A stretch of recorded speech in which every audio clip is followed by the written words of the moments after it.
नमस्कार दोस्तों, मेरे चैनल में आप लोगों का स्वागत है। आज हम लोग जिस पाम की एनालिसिस करेंगे, इनकी एज है 19 ईयर्स और इनके पेरेंट्स ने इनके पाम भेजे हैं एनालिसिस के लिए। तो जो भी सवाल पूछे गए इनके पेरेंट्स से, उसका हम जवाब क्लियरली दे पाएंगे। अगर आप भी अपना पाम का एनालिसिस करवाना चाहते हैं तो वीडियो को डिस्क्रिप्शन बॉक्स में जाइए। पेड एनालिसिस के लिए मेरा फ़ोन नंबर और फीस डिटेल दोनों ही दिया हुआ है। ये जो पाम है ये 19 ईयर्स एक बॉय का है और इनके पेरेंट्स इनके कैरियर और इनके मैरिज के बारे में जानना चाहते हैं। तो उनके बारे में भी कुछ बताया गया है जिसकी हम लोग जो इन्फॉर्मेशन आपके साथ शेयर करेंगे। लेकिन उससे पहले इस पाम के ऊपर हम जो मैं कहूँगा थोड़ा फोकस करिए। कुछ माउंट्स है इस पाम में जिसके ऊपर मैं फोकस करने के लिए आपको कह रहा हूँ। थोड़ा इस पाम को देखिए, मरकरी की एरिया को फॉलो करिए, चंद्रमा के एरिया को फॉलो करिए और वेनस के एरिया को फॉलो करिए। मरकरी के एरिया को पहले फॉलो करेंगे तो आप लोगों को पता चलेगा कि एक वास्ट मरकरी एरिया है इस पाम में। मरकरी जो है ये बहुत बड़े एरिया को लेके ले रही है। कहीं पे भी आपको पूरी मरकरी की जो अगर माउंट को मैं ड्रॉ करने बोलूँगा तो इससे छोटा आप कर ही नहीं पाएंगे। सन के माउंट के आधा जगह मरकरी माउंट ले रहा है। मरकरी नीचे तक भी एक ही तरफ से फुला हुआ है, मतलब डिफेंस मंगल की तरफ भी जा रही है। इतनी बड़ी मरकरी एरिया है। चंद्रमा माउंट बहुत ही नीचे जा रही है। देखिए वेनस माउंट से भी बहुत ज़्यादा नीचे है, तो चंद्रमा माउंट की जगह भी बहुत बढ़ रही है। और वेनस माउंट एकदम अंडे जैसे उभरा हुआ है। तो ये दिखाती है कि ये जो तीन माउंट है ये बहुत ही ज़्यादा स्ट्रॉन्ग है इस पाम में।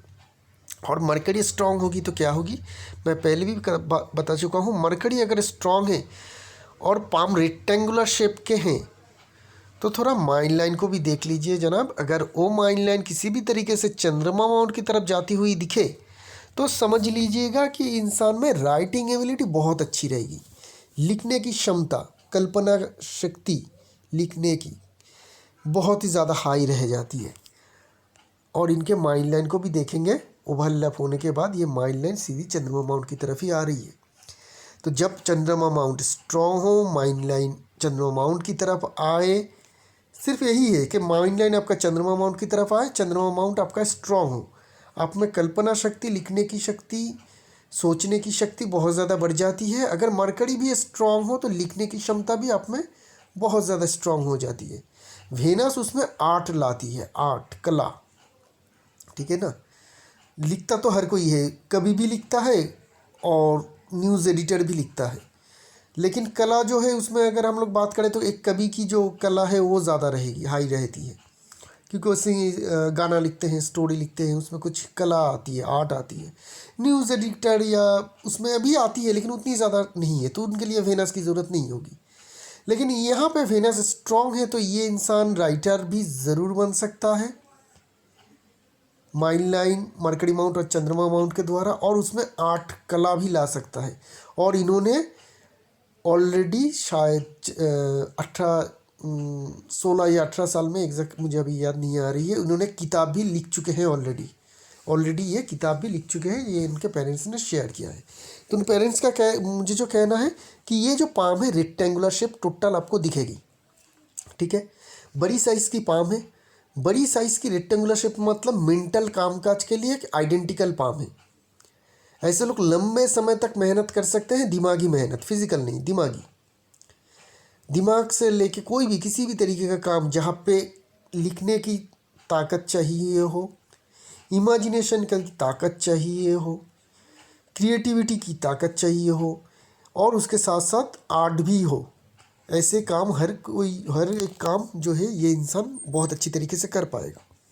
आगे चल के नौकरी नहीं करेगा शायद ये इंसान, क्योंकि इसमें इतनी ज़्यादा पर्सनालिटी डेवलपमेंट के क्वालिटी है। तो आगे चल के मुझे नहीं लगती है कि ये इंसान नौकरी करेगा। ये किसी ना किसी तरीके का प्रोफेशन में चले जाएगा, चाहे वो राइटर हो, कुछ भी हो, जहाँ पे ये तीन की क्वालिटी रहेगी, क्रिएटिविटी, आर्ट और एनालिसिस हो, राइटिंग हो, ये सब की जो जहाँ पे भी क्रिएटिविटी, ये सब जो भी काम में आ जाएगी वो सारे कामकाज ये कर पाएंगे। पीएचडी भी क्या कर सकती है आगे चल के इनके पिताजी, ज़रूर पीएचडी भी में यही चाहिए आपको, high imagination power, high creativity power, उसमें राइटिंग एबिलिटी, थिंकिंग एबिलिटी, ये सब कुछ आर्ट की एबिलिटी सब कुछ चाहिए होती है पीएचडी करने के लिए भी, क्योंकि पीएचडी जो शब्द है वो सुनने में बहुत गंभीर लगता है, लेकिन आपको कुछ नया आविष्कार करना है, डिस्कवरी करनी है, नया कुछ संयोजन करना है पुराने चीज़ों में, यही तो है पीएचडी। पुराने चीज़ों में नया कुछ आपको डालना है और उसका कुछ कलर वगैरह ऐसा कुछ चेंज करना है, तो उसको ही हम लोग सीधी भाषा में पीएचडी कह सकते हैं। तो वो करने की जो क्वालिटीज़ है वो तो स्पाम में ज़रूर है, ये ज़रूर कर पाएगा अगर ये चाहते हैं तो। लेकिन फिर भी मुझे लगती है कि ये बहुत ही जल्द कि कुछ ना कुछ अपने प्रोफेशन की तरफ आगे बढ़ेगा और उसी के ऊपर ये ज़्यादा फोकस करेगा। अभी बाकी सारी चीज़ों को देख लेते हैं। थंब में कुछ तकलीफ है क्योंकि रेक्टेंगुलर शेप पे पाम है और यहाँ पे थंब बहुत ही छोटी है, तो यहाँ पे क्या होगी, लीडरशिप में क्वालिटी में दिक्कत आएगी, लीडरशिप में दिक्कत आएगी और लोगों को इन्फ्लुएंस करने में थोड़ी नाकामी रहेगी इनको ज़िंदगी में। तो इतनी छोटी थंब है रेक्टेंगुलर शेप के पाम में, तो ये लोग जो होंगे ना अकेले रह के काम करना ज़्यादा पसंद करेंगे, क्योंकि लीडरशिप देने की ज़रूरत नहीं है, मैं अकेले अकेले बैठे बैठे ही कर लेता हूँ। ठीक है, किसी को बोलने की भी ज़रूरत नहीं है, किसी से पूछने की भी ज़रूरत नहीं है, किसी को जवाब देने की भी ज़रूरत नहीं है। ये सारी चीज़ जो है ना, जवाब देना, किसी को लीडरशिप देना, ये सारे चीज़ों से ये थोड़ा दूर रहना ही पसंद करेंगे अपने कैरियर में, क्योंकि थंब जो है बहुत ही छोटी है। यहाँ पे देखेंगे जॉब की फॉर्मेशन है, जिनके कारण पैसे भी खूब कमाएंगे, पैसे सेविंग्स भी कर पाएंगे। इंडेक्स फिंगर को देखेंगे, क्रॉक है लेकिन बहुत ही ज़्यादा छोटी है। सन के फिंगर के कंपैरिजन में भी देखें और सैटर्न के फिंगर के कंपैरिजन में भी देखें तो इंडेक्स फिंगर काफ़ी छोटी है, तो लीडरशिप में क्रॉक होते हुए भी उतनी ज़्यादा स्ट्रेंथ नहीं आएगी। सन की फिंगर ज़्यादा लंबी है, जिनके कारण ऐसे लोग थोड़ा फाइनेंशियल रिस्क ले के काम करना ज़्यादा पसंद करते हैं, चाहे अपने कैरियर हो या कोई फाइनेंशियल इन्वेस्टमेंट हो, थोड़ा रिस्क लेना ज़्यादा पसंद करते हैं कैरियर में भी और फाइनेंस में भी ज़िंदगी में। छोटी फिंगर ठीक ठाक है, करीब करीब सन के थर्ड फेरेंस तक पहुंच रही है, तो कम्युनिकेशन में शुरुआत में कुछ दिक्कत रहेगी, अभी टीनेज है, अभी थोड़ी कम्युनिकेशन में दिक्कत आएगी। शुरुआत के कहीं पे भी जाएंगे ये ना, चाहे वो फॉरेन जाए या फिर बाहर कहीं घूमने जाए या किसी काम के लिए ऑफिस में इंटरव्यू देने के लिए जाए शुरुआत में, तो वहाँ पे शुरुआत में दिक्कत आ जाती है ऐसे लोगों में कम्युनिकेशन करने में। कुछ वहाँ पे घुल मिल जाने के बाद, ठीक होने के बाद कोई प्रॉब्लम नहीं रहती है, लेकिन शुरुआत में ऐसे लोगों को तकलीफ़ आ जाती है। इसलिए ऐसे इंसान को बड़े बड़े जो इंटरव्यू है वो शुरुआत में फर्स्ट स्टेज में कंप्लीट करना या फिर उसको क्रैक करने में दिक्कत आ जाती है, तो ये थोड़ी हमें नेगेटिविटी देखने को मिल रही है। माउंट की बात करेंगे, पहले ही बता चुका हूँ, बहुत ही ज़्यादा हाई स्ट्रॉन्ग मरकरी माउंट है, तो जिनके कारण इनमें एनालिसिस करने की क्षमता, राइटिंग की एबिलिटी, बिजनेस की सेंस बहुत अच्छी रहेगी। यहाँ पे देखेंगे बहुत सारी खड़ी लाइन है, धन की कमी नहीं रहती है, लिक्विड मनी की प्रॉब्लम नहीं रहती है, और ऐसे लोगों में हीलिंग क्वालिटी भी रहती है दूसरों की मदद करने के लिए, चाहे वो किसी भी तरीके से हो, दूसरों को ये मदद ज़रूर करते हैं, चाहे वो पैसे से हो या फिर किसी से सलाह मशवरा दे के ही हो। सन माउंट ठीक ठाक है, लाइन्स भी स्ट्रॉन्ग है, 19 ईयर्स एज है और यही अभी से हम लोग को सनलाइन आता हुआ देखने को मिल रही है पाम में, काफ़ी अच्छी चीज़ है। 35 के बाद अच्छी सक्सेस देने की प्रॉमिस रखता है ये सनलाइन्स, आगे भी सनलाइन काफ़ी स्ट्रॉन्ग और शार्प आ रही है इनकी ज़िंदगी में। ठीक है, सन तो आगे चल के स्ट्रॉन्ग होगा, उसकी क्लियर कट इंडिकेशन देखने को मिल रही है, तो जिनके कारण ये कह सकते हैं कि इनको अच्छी फेम और अच्छी सक्सेस ज़रूर मिल पाएगी। सैटर्न माउंट को देखेंगे ना, तो यहाँ पे कुछ हमें डिस्टर्बेंस देखने को मिल रही है, डिस्टर्बेंस नहीं, एक क्वालिटी देखने को मिल रही है। ये लाइन इस तरीके से है,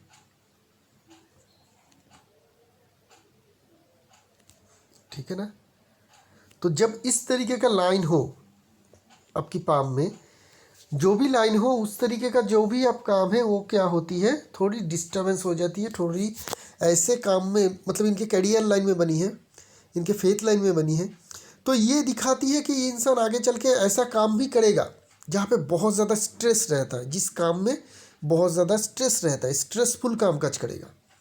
फेथ लाइन में स्ट्रेस लाइन है, इसे स्ट्रेस लाइन कहते हैं। ये इसके कारण आपकी कैरियर में कोई दिक्कत नहीं आती है, मतलब कैरियर में रुकावट आ जाए, कैरियर स्लो ग्रोथ हो, ऐसा नहीं है। हाँ, काम जो आती है उसमें आपको स्ट्रेस आ जाती है, बहुत ज़्यादा स्ट्रेस लेके आपको काम करना पड़ता है, तो वो ऐसे करियर में जाएंगे आगे चल के लेटर लाइफ में, करीब करीब 40 के बाद, जो सारे काम में बहुत ज़्यादा स्ट्रेस रहेगा। यही लाइन धन रेखा भी कह सकते हैं, तो धन रेखा हो तो धन की कमी नहीं रहती है, धन के जो बहाव है वो आपके ज़िंदगी में आता रहेगा, किसी भी चीज़ की ज़रूरत हो उसके लिए धन आपके पास हमेशा रहेगा। यहाँ पे बहुत ज़्यादा उभरा हुआ है, एक आइडेंटिकल उभरापन देखने को मिल रही है, कोई ना कोई रिलेटिव के साथ, इनके रिलेशनशिप में तनाव ज़रूर रहेगा। जुपिटर माउंट में और कोई बड़ी साइन देखने को नहीं मिल रही है। एक खड़ी लाइन देखने को मिल रही है, लेकिन ये काफ़ी स्ट्रॉन्ग और लंबी है, तो ये उस तरीके का लाइन नहीं है जो आपको करियर में सेटिस्फेक्शन दे। ये एम्बिशन लाइन हो सकती है, यहाँ से आ रही हो तो हाई एम्बिशन को दिखाती है कि ये काफ़ी हाई एम्बिशियस रहेंगे। मंगल माउंट को देखेंगे तो एग्रेसिव मंगल और डिफेंसिव मंगल दोनों ही समान है। जगह अच्छी मिल रही है, उब्रापन भी ठीक ठाक है, एग्रेसिवनेस अच्छी रहेगी, इम्यून पावर, एनर्जी लेवल भी काफ़ी ठीक रहेगी इनकी। रियल स्टेट में आगे चल के सक्सेस भी मिलेगा। लेकिन डिफेंस जो मार्स है वो ज़्यादा उभरा होने के कारण ऐसे लोगों की शुरुआत में थोड़ी दिक्कत आ जाती है। कोई भी काम का शुरू करना चाहते हैं तो उसमें थोड़ा ये लोग डिले कर लेते हैं या फिर उतने एनर्जी नहीं पाते हैं। एक बार काम का शुरू कर ले, उसके बाद कोई दिक्कत परेशानी नहीं होती, अच्छी तरीके से कर पाते हैं। और क्या चीज़ है, वेनस माउंट को देखेंगे तो लग्जरी लाइन आ रही है। इतनी छोटी उम्र में लग्जरी लाइन आना अच्छी बात नहीं होती है, ऐसे लोग लेज़ी हो जाते हैं। बच्चे अगर लग्जरी लाइन से घिरी हुई हो तो लग्जरी आ जाती है ना ज़िंदगी में, तो ऐसे लोगों में थोड़ी लेज़ीपन भी देखने को मिल जाती है। तो लेज़ी ना रहे ये ख्याल रखिएगा बच्चा, नहीं तो जितनी सक्सेस होना चाहिए उतना शायद ना हो पाए। लग्जरी लाइफ लीड करें और एक्सरसाइज वगैरह करें, आउटडोर स्पोर्ट्स में एक्टिविटी रखें, तो ये लाइन जो है धीरे धीरे चला जाएगा। खड़ी लाइन उतनी ज़्यादा प्रोमिनेंट है नहीं, सिर्फ 19 साल है, तो आगे चल के देखेंगे कि इसमें क्या प्रोग्रेस आती रहती है। चंद्रमा माउंट पहले ही बता चुका हूँ, काफ़ी स्ट्रॉन्ग है, क्लियर कट बड़ी सी है, जिनके कारण इनके जो है इमेजिनेशन पावर और क्रिएटिविटी लेवल काफ़ी हाई रहेगा। चंद्रमा माउंट के करीब ही एक ट्रायंगल की फॉर्मेशन बन रही है, अच्छी लकी साइन होती है। फेथ लाइन भी चंद्रमा माउंट से शुरू हो रही है। लाइफ लाइन की उतनी स्ट्रॉन्ग ब्रांच नहीं आ रही है। फेथ लाइन भी बहुत ज़्यादा प्रोमिनेंटली हमें सन माउंट की तरफ घूमता हुआ जाता हुआ नहीं देखने को मिल रही है। तो फॉरेन जाने का जो इंडिकेशन है इनके पाम में हो सकती है कि 1-1.5 साल के लिए या छोटी मोटी कुछ वेंचर के लिए जाए, लेकिन लंबे समय के लिए फॉरेन जाके सेटल होंगे उसका अभी क्लियर कट कोई इंडिकेशन नहीं है। आगे चल के अगर ये लाइंस और थोड़ा सन की तरफ घूमती है, यहाँ पे स्क्वायर साइन वगैरह आ जाती है, यहाँ पे फिश की फॉर्मेशन जैसी लाइंस आ जाती है, तो और ज़्यादा प्रोमिनेंट हम कह पाएंगे। क्योंकि मुझे 3 पॉइंट चाहिए होती है, तो 3 पॉइंट से यहाँ पे मुझे सिर्फ 1.5 पॉइंट मिल रही है, तो 1.5 पॉइंट से ये कंफर्म नहीं कह सकते कि ये इंसान आगे चल के फॉरेन जाएगा ही जाएगा। जाने के चांस है, लेकिन कंफर्म नहीं कह सकते, कंफर्मेशन नहीं मिल रही है। हार्ट लाइन की बात करेंगे। हार्ट लाइन थोड़ी नेगेटिव है, जो आपकी फॉर्मेशन है, कुछ फॉलन लाइन है, रिलेशनशिप में तनाव डिस्टर्बेंस रहेगा। हार्ट लाइन की एंडिंग पार्ट सैटर्न के माउंट की तरफ बीच में है, तो ये दिखाती है ये इंसान सबसे पहले अपने के बारे में ही सोचेगा। खुद का अगर कुछ हो जाएगा तो उसके बाद ही ये दूसरों के बारे में सोचेगा, तो इस तरीके का इनका एक इंडिकेशन रहेगा। ये कुछ नेगेटिव या पॉजिटिव नहीं है, इंसान है, अपने बारे में सोचने का हक सबको है। तो उस मामले में हम किसी को ये नहीं कह सकते कि ये बुरा है वो अच्छा है। जिनके अंदर तक जा रही है, लोगों के लिए काम करता रहता है, अपने घर अपने पैसे सब कुछ लुटा देता है, उसको भी अच्छा नहीं कह सकते हैं ना। तो इस हिसाब से इसको भी हम लोग जो अपने बारे में सिर्फ सोचता है उनके बारे में भी हम बुरा नहीं कह सकते। तो यहाँ पे देखेंगे जॉब की फॉर्मेशन है, फैमिली डिजीज़ होना, मतलब जो जेनेटिकल डिजीज़ है, heart related disease, blood sugar related disease होने का खतरा रहेगा। Mind line rectangular shape palm है, उस पाम में अगर माइंड लाइन आपकी चंद्रमा माउंट की तरफ जा रही है, आप जो है इंसान है जो बहुत ज़्यादा सोचते हैं, आपकी हमेशा हाई थिंकिंग आ जाती है, हाई इमेजिनेशन लेवल के आप इंसान हैं। पाम अगर कमज़ोर हो तो उसी इमेजिनेशन को आप नेगेटिवली ले लेते हैं और डिस्टर्ब आ जाती है आप लोगों की ज़िंदगी में, डिप्रेशन में चले जाते हैं, ये सब कुछ होती है। वही लाइन अगर पॉजिटिव पाम में आए तो लोगों में क्रिएटिविटी आ जाती है, लोग राइटर बन जाते हैं, जैसे कि इस पाम में है, राइटर बन जाते हैं, सिंगर बन जाते हैं, मतलब सॉन्ग वगैरह राइटिंग करते हैं, आप में पोइट्री की कला आ जाती है, स्टोरी लिखते हैं, कोई थीसिस लिखते हैं जो दुनिया भर में फैल जाता है, ठीक है ना। ये सब जो कला है, ये आर्ट है, ये इसी तरीके का पाम में आ जाती है। रेक्टेंगुलर शेप पाम, उसमें माइंड लाइन ढली हुई हो चंद्रमा माउंट की तरफ, और चंद्रमा माउंट स्ट्रांग हो, आपको high imagination power, high creativity power दे देगा। उसको पाम डिसाइड करेगा कि इसको हम लोग पॉजिटिवली लें या नेगेटिवली। ये पाम जो है पॉजिटिव पाम है, स्ट्रेस लाइन नहीं है, डिस्टर्बेंस नहीं है, तो ये पाम पॉजिटिव है। यहाँ पे ये जो हाई इमेजिनेशन पावर है ये क्रिएटिविटी में तब्दील करेगा। लेकिन यहाँ पे एक ट्विस्ट है। क्या ट्विस्ट है? माइंड लाइन शुरुआत में चेन की जैसी फॉर्मेशन और जॉब की जैसी फॉर्मेशन से बनी हुई है, उसके बाद माइंड लाइन ये ख़त्म हो रही है, ठीक है। टूट भी रही है, आप ये भी कह सकते हैं, ओवरलैपिंग भी हो रही है, कुछ भी कहिए, लेकिन ये जो है ख़त्म हो रही है और एक दूसरी लाइन जो है ओवरलैपिंग करके शुरू हो रही है। ये एज पीरियड रहेगा करीब करीब 30 से लेकर 35 के बीच में। 30 से लेकर 35, पहले बता देते हैं 30 से लेकर 35 तक क्या है। 30 से लेकर 35 तक माइन लाइन उतनी बेहतर है नहीं, क्योंकि यहाँ पे हमें छोटी छोटी चेन की जैसी फॉर्मेशन से ये माइन लाइन बनती हुई देखने को मिल रही है। ठीक है ना, ये चेन की जैसी फॉर्मेशन से बनी हुई है, स्ट्रेट कोई सीधी लाइन से नहीं बनी हुई है। तो यहाँ पे क्लैरिटी बहुत ज़्यादा रहेगी नहीं, इनको अपनी कैरियर को लेके क्या करना है, कैसे करना है, राइट डिसीजन नहीं ले पाएंगे, कभी कभी रॉन्ग डिसीजन लेने के कारण कैरियर में जितनी सक्सेस मिलनी चाहिए थी वो नहीं मिल पाएगा, ये सब कुछ डिस्टर्बेंस रहेगा। ठीक है, उसके बाद 35 के बाद ये जो माइन लाइन है ख़त्म हो रही है और एक माइन लाइन आ रही है नीचे, जो एक सीधी लकीर से बनी हुई है, बहुत ही हाई क्वालिटी की है। तो 30 से लेकर 35 के बीच इनके ज़िंदगी में कुछ अनचाही घटनाएं घटेगी, जहाँ के बाद वो घटना घटने के बाद चाहे इनके मतलब होगी अच्छी की ले ही, लेकिन ऐसा भी प्रतीत हो सकता है कि इन्होंने जो जज कर लिया कि ये मुझे ख़राब हो गया है, मेरे साथ ख़राब हो गया। कोई नौकरी था वो चला गया 30 के बाद, तो लोग क्या शुरुआत में क्या समझेंगे कि मेरे साथ ख़राब हो गया, कि मेरा नौकरी चला गया, एक जेब में बिल्कुल पैसा नहीं है। तो किसी तरीके से वो पैसे कुछ जुगाड़ करके अपना बिज़नेस शुरू कर दिया और वो बिज़नेस बहुत बड़ा हो गया। तो आखिर हुआ तो अच्छा ही, लेकिन शुरुआत जो हमें देखी वो नेगेटिव देखी। उसी तरीके का कुछ इनके ज़िंदगी में होगा। 30 से लेकर 35 के बीच में कभी भी हो सकती है, कुछ नेगेटिव ज़रूर होगा, क्योंकि नेगेटिव माइंड लाइन जो है वो ख़त्म हो रही है। तो कुछ नेगेटिव बदलाव आएगा, चाहे वो रिलेशनशिप में हो सकती है, कैरियर में हो सकती है, रहने की जगह में हो सकती है। ठीक है ना कुछ ज़रूर होगा। उसके बाद क्या होगी, इनकी ज़िंदगी में बदलाव आएगी। इनको चाह के या ना चाह के दूसरा कोई कदम उठाना पड़ेगा, जो कदम इनके ज़िंदगी को बहुत अच्छी तरीके से आगे बढ़ाएगी। इसकी कन्फर्मेशन कहाँ से मिल रही है, एक तो नीचे की तरफ आ रही है माइन लाइन, ये कन्फर्म करा रही। दूसरी, इस माइन लाइन की बनावट पहले के माइन लाइन से बहुत अच्छी है। ये दो चीज़ बता रही है कि इनकी ज़िंदगी में कुछ बदलाव आएगी, जिनके बाद 30 से लेकर 35 के बाद इनकी ज़िंदगी में सुधार आएगी। जो भी डिसीजन लेंगे वो अच्छा रिजल्ट देगा और इनके करियर भी आगे बढ़ता रहेगा। लाइफ लाइन में मेजर कोई प्रॉब्लम तकलीफ ऐसा कुछ है नहीं। लाइफ लाइन बिल्कुल राउंड शेप में है, ये एक अच्छी लाइफ लाइन है। अंदर की तरफ आ रही है तो ये इंसान जो होंगे बट वृक्ष की तरह होते हैं, गार्जियन लाइन कहते हैं इसे। जब भी लाइफ लाइन घूम के आपके शुक्र वलय को टोटली घेर के बाहर की तरफ चले जाए, तो ऐसे लोग क्या करते हैं, चाहे कोई भी हो रिलेटिव, इनके बड़े हो इनके छोटे हो, हर किसी को गार्जियन की तरह ये खुद हमेशा उसको प्रोटेक्ट करते रहते हैं। तो एक गार्जियन लाइन हमें देखने को मिल रही है। लाइफ लाइन में मेजर कोई डिस्टर्बेंस है नहीं। शुक्र और मंगल माउंट से अच्छी जगह भी मिल रही है, तो हेल्थ वाइज आप अच्छे ही रहेंगे ओवरऑल। बहुत बड़ी कोई प्रॉब्लम हमें देखने को नहीं मिल रही है। अभी बात करते हैं फेथ लाइन की। 19 ईयर्स एज है, तो यहाँ का एनालिसिस करना मुश्किल है फेथ लाइन से, लेकिन आपकी जो पाम में फेथ लाइन आ रही है करीब करीब इस एज के करीब आ रही है, जिसकी एज रहेगी करीब करीब आपकी 24-25 ही ले लेते हैं। तो वहाँ से हमें फेथ लाइन आता हुआ देखने को मिल रही है। फेथ लाइन की बनावट उतनी अच्छी नहीं है यहाँ तक।